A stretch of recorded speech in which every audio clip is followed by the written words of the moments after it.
This project is sponsored by PCBWay. On September 4th, 2022, chess grandmaster Hans Niemann shocked the world when he ended world champion Magnus Carlsen's 53-game win streak at the prestigious Sinkfield Cup in St. Louis, Missouri. Niemann, a 17-year-old chess superstar from San Francisco, not only achieved this as the lowest-ranked player in the tournament, but also beat Carlsen with the black pieces. For reference, Magnus Carlsen has only lost 20 games of chess while playing as white. Ever. Soon after his loss, Carlsen withdrew from the tournament without explanation. Totally bizarre given that there were 6 rounds remaining. While chess enthusiasts on the internet grappled with the possible reasons for Carlsen's withdrawal, Magnus posted this mysterious tweet of Portuguese football manager saying, "If I speak, I am in big trouble. In big trouble." A brief innuendo to the alleged accusations to come. Carlsen's message drove many chess fans around the world to quickly lob accusations of foul play at Niemann, who's had a history of online cheating. I wanted to gain some rating, I just wanted to get higher rated so I could play stronger players. So I cheated in random games on chess.com. Yet, cheating online is one thing, but cheating over the board? How would you even do that?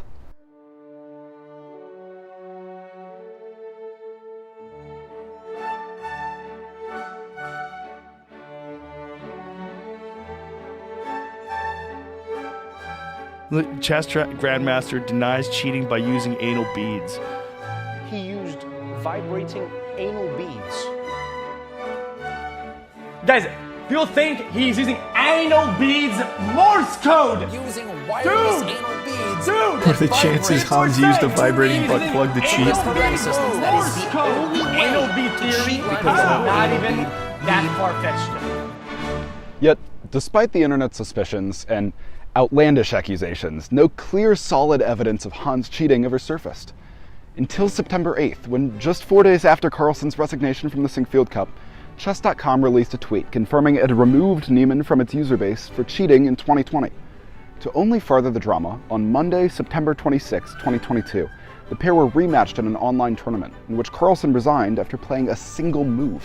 The game started, and Magnus has logged off. What has happened? Magnus has resigned. Magnus has resigned the game against Hans Niemann. Later that night, Carlsen releases open accusations against Niemann in a tweet, claiming he believes that Niemann has cheated more and more recently than he has publicly admitted, citing suspicion in Niemann's rapid rise through the ranks of chess. To Carlsen's credit, Niemann's rise to the top was anything but standard. Hans climbed from ranked approximately 800th in the world to just within the top 50 in just over 20 months. Chess.com claims that Niemann is the fastest rising top player in modern recorded history, and GM Hikaru Nakamura describes Niemann's success as unprecedented. It's unprecedented in the entire history of chess. Yet others find Niemann's rise comparable to other top junior ranked players and remain skeptical that Niemann's meteoric rise was caused by foul play. Just a few weeks later, Chess.com released a 72-page bombshell report outlining their investigation into Niemann's play. 72 frickin' pages. Oh my gosh. The report finds that Niemann blatantly cheated in more than 100 online games on the platform, and as recently as 2020, a much larger and longer-lasting occurrence than the Grandmaster has publicly admitted. Although this evidence against Hans is overwhelming, it's crucial to not forget that the Sinkfield Cup is an over-the-board tournament. No amount of online cheating in the world provides sufficient evidence to accuse Hans of over-the-board cheating, as the act itself is an entirely different animal that would require extreme preparation to achieve. This situation requires some further investigation to possibly provide sufficient evidence of Niemann's over-the-board foul play, and the ongoing, unwarranted slander without this evidence has irked me enough to take on the investigation myself. I teamed up with an incredibly skilled programmer and friend of mine, Jack Hollingsworth, to try to recreate the alleged Hans Niemann cheating device for ourselves. A totally unique project that the internet has never seen before. Yeah, who am I kidding? By this point, you've probably all seen at least one of the many videos that have already been made about this device. Yet, all of these videos leave the question: how could have Hans Niemann possibly have pulled off a stunt of this magnitude with such an impractical, uncomfortable, outlandish piece of shit? There is no way Hans Niemann could have beaten Magnus Carlsen in such a relaxed manner while relying on a device like this. No offense, other YouTubers, but I'm here to prove it to you. Okay, so in principle, our recreation of the Hans Niemann device, what we're calling the von Niemann Probe, is pretty simple. We need a telegraph, which is our main board, as well as a chess engine, which runs on my laptop. The chess engine receives input in the form of your opponent's most recent move, and determines through a whole bunch of funny algorithms what is the best possible move you could play in response. The engine then describes this move through a pair of starting and ending coordinates before converting those coordinates into Morse code to be sent via Bluetooth to our mainboard. The mainboard receives this move through an onboard Bluetooth module, parses the incoming data into something understandable by a user, and then relays this move via Morse code with a scrap vibration motor from one of those little toothbrush robots you made in your elementary school STEM classes. By the way, it's worth mentioning that due to a lack of willing test subjects, and for the sake of keeping this video as PC as possible, Jack and I decided to package our telegraph inside a shoe insole, and not, well, you know. Regardless, after I strap on my Von Niemann Probe equipped shoes, boom, instant 3200. Well, after I build it. The development of the Von Niemann Probe was made possible by PCBWay, who provided the fabrication of both the probe's mainboard and 3D printed parts. Be sure to check out PCBWay.com for all your PCB prototyping and assembly, CNC milling, and 3D printing needs. I'm thoroughly impressed by both the fast turnaround time and high quality of parts that PCBWay offers. Thanks again to the wonderful folks at PCBWay for sponsoring this video. Alright, back to it.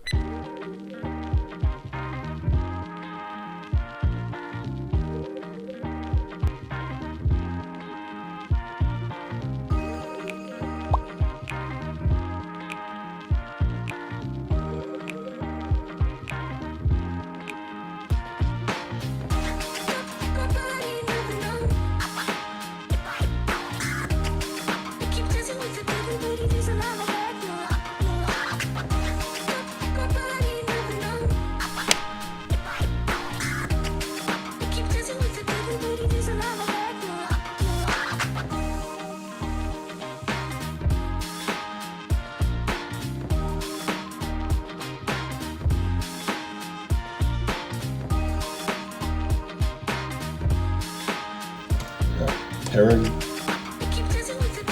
Connected.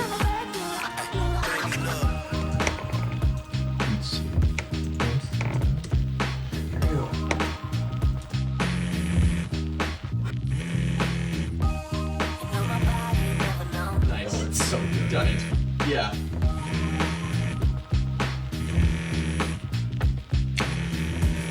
Yeah, we're good.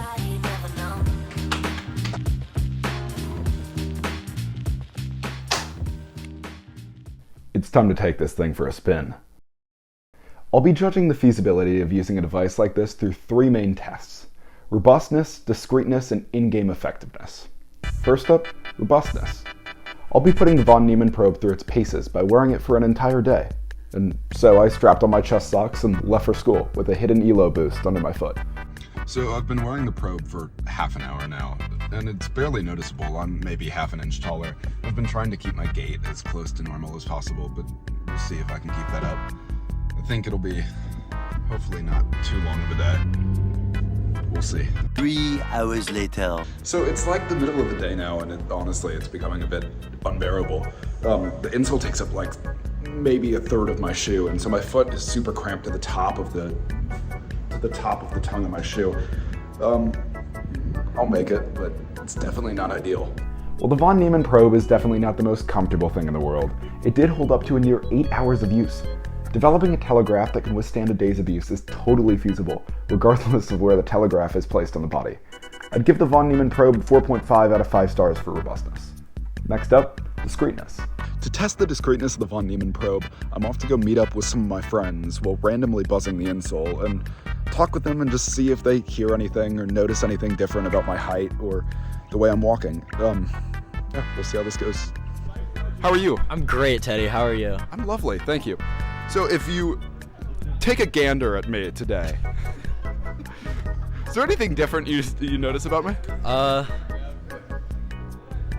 Your outfit's pretty good today. Thank you. I'll say that. I feel like a 40-year-old, but it's because I have to wear this shirt every day because I'm filming a video, Right. and I have to look like I'm in the same shirt. That makes It's been sense. like 3 days now. That makes sense. Yeah. Yeah, well, thank you. Yeah. Hey, it's been a pleasure. How are you? I'm good. How are you? I'm lovely, thank you. Do you notice anything different about me? Not Specifically, like, my right side, maybe? Like, below the knee or below the ankle, even? Is there something under your pants? Maybe like an extra 16 millimeters of height? Well, no, because you're on a hill. Well, what if we trade sides? Yeah, you are a little taller. Am I? Yeah. Can you tell? Now that you said something. Oh, that's great. Well, thank you. Are you serious? That's like, it. You actually are. You actually Thank you. The von Niemann probe is most certainly discreet. I interviewed 12 people while wearing and buzzing the insole, and only when I directed the conversation to my differences did anyone notice anything.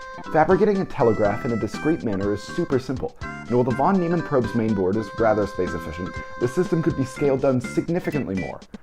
Thus, I'm giving the insole a 5 out of 5 stars for discreteness. By far one of the most important tests of the von Niemann probe is its in-game effectiveness, so I've challenged Wyatt. A friend of mine ranked roughly 1200 elo to a game at one of the most renowned chess venues in my city, my kitchen. As a control, Wyatt and I played a game without aid from the insole. For reference, I hover at around 600 elo on a good day, roughly half of Wyatt's 1200. Right off the bat, I was harassed for my lack of development. Really with the term development, I'm just curious. Eventually, I blundered my kingside structure. Yeah, I don't know why I did that. I was just so set on castling that I just destroyed my kingside too. I don't know what am I doing? Either. I don't know what I'm doing. If only you had something that like told you every move to play. What? That would be nice. I mean, and then got forked. I'm actually stupid. Are you not focusing? No, I'm focusing. I thought I was gonna fork him, and I just can't think straight. Before finally, after 40-some total moves, I got mated. Sure.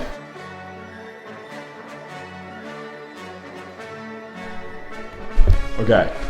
Well, Wyatt's in the bathroom right now. I'm von Niemann probing in my slippers to tribute to Hans Niemann. We'll go in an hour 30, so we'll see y'all in the time lapse. I don't know, I feel like I have a good feeling about this game. Like, I know I just got once, but yeah, I'm ready. And just like that, the game that really counts was on.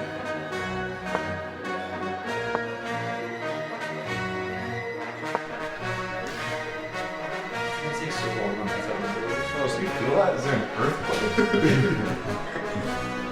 This makes the ground What do you mean shaking. What do you mean is there an earthquake? Oh, red line.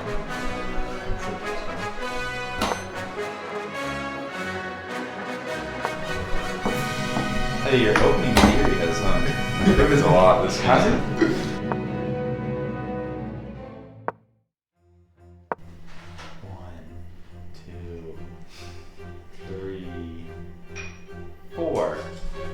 You're gonna be able to see his eyes in the video. You're throwing off my counter. He's moving up and down the squares. You can see him visually like I'm not assessing. You know how good I am at Morse code now? Not at all. I'm actually really struggling right now. Needless to say, Wyatt was well aware of my foul play. The audible buzzing from the insole didn't help either, and while it's definitely fixable in software, I'll have to revisit my discreteness rating. Hey, you saw my rating, right? I'm up 2,600. Was that like 576 last week? I'm 3,200 now. What device, Teddy? You're wearing a device? Are you using a device to help you? You're telling me this isn't your natural playing ability?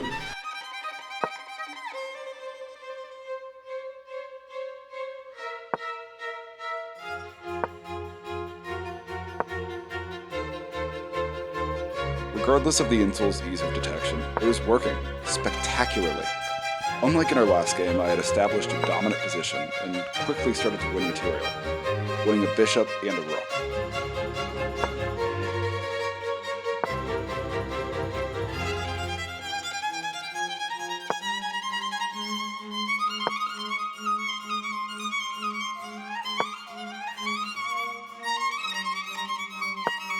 The buzzing is so funny.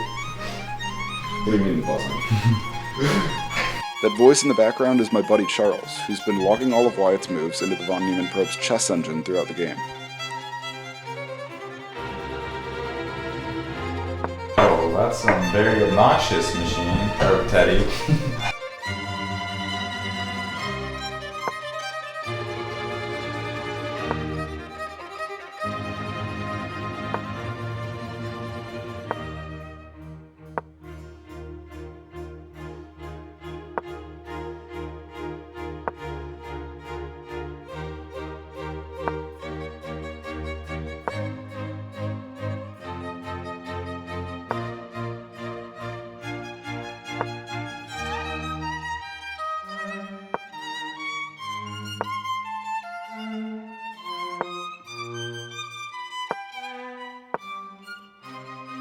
I guess he has. What I think is really impressive is I can go for over 6 hours like this.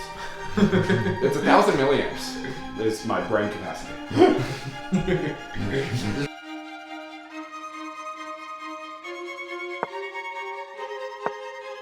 By this point, my newfound dominance had clearly flustered Wyatt, who blundered a night fork that even I saw coming. Why would you play that?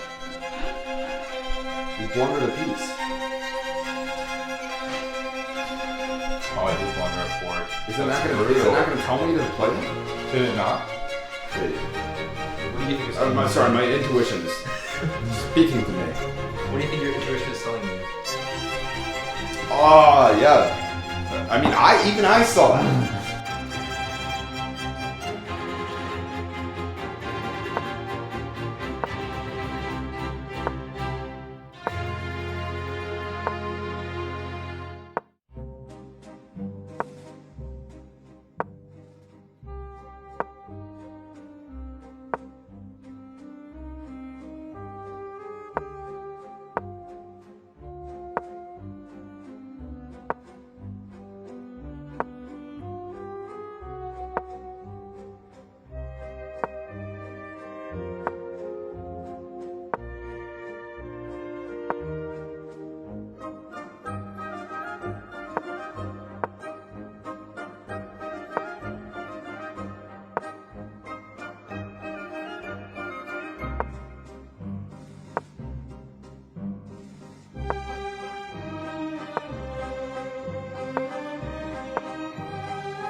With authority. You see that?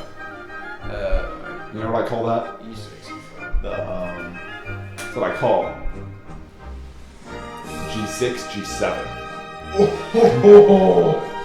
Unfortunately, at this point, I began to realize something was wrong. The insole refused to direct me to promote my G-pawn. At the time, I assumed that this was a bug in our chess engine, blocking the promotion from being considered as a viable move, much to Wyatt's excitement. Victory Royale! Let's go! I will finish this game by myself. Yet, further inspection of the game and editing unveiled a single misinterpreted move. The von Niemann Probe was attempting a checkmate that couldn't be played anymore, so I had to take matters into my own hands. And won. It does not. Okay, well, we will have the keys for now.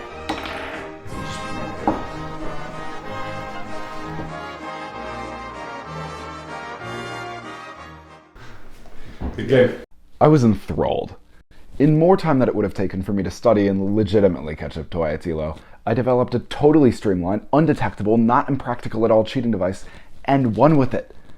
All jokes aside, I'm giving the von Niemann Probe a 5 out of 5 stars for in-game effectiveness. Yet, after its poor performance when it really counted, I'll be changing the insole's discreteness rating down to 2 stars, bringing its total rating to 11.5 out of 12 stars.